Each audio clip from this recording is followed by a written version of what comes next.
Hey, it's Mark Ferguson with Investor More, and I'm standing outside a fix and flip that we're working on. It is almost done.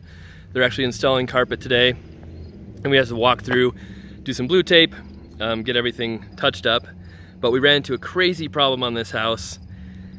There is a camper that someone dropped off back behind our garage and have pretty much abandoned it, although they might sort of be living in it. But I'll show you that. I can't really show too much of the house because they're in there working right now.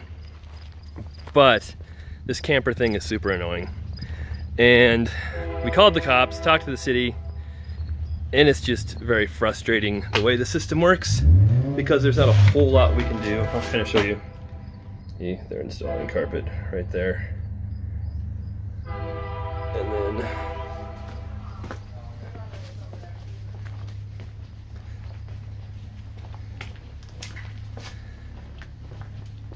the camper is hidden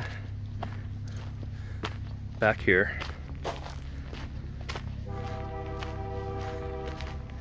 And it was dropped off a week or so ago, we think. And we left a note saying you have to leave. That was torn off. Then we have some of these more official notes that we left on it. 2 of those were torn off, and we left these yesterday, and they're still. So either someone hasn't been back or they abandoned it. Who knows? It's padlocked from the outside. The last few times we were here, it was not padlocked from the outside. So our options, like I said, we talked to the police, we talked to the city. If it was on the street, the city, the police would have it towed, take it away. But because it's on private property, they won't do anything. They pretty much say, leave a notice on it. If nobody moves it or comes get it in 24 hours, have it towed. Great in theory, except that we have not been able to find a towing company that is willing to tow a camper off of private property. It is extremely hard to find a towing company that will tow a car off of private property just because of the legal issues that come with it. You know, it's just a pain. A camper is like impossible. So what are our options? If we can't tow it, the city won't take it, no one else will do anything. You could go through an eviction to the courts and then have them, you know, rule in 30 days that they have to leave.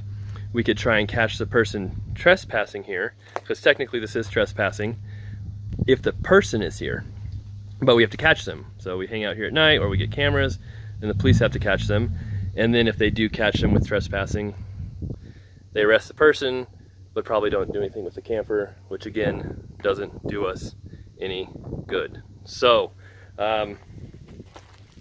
we'll see what happens.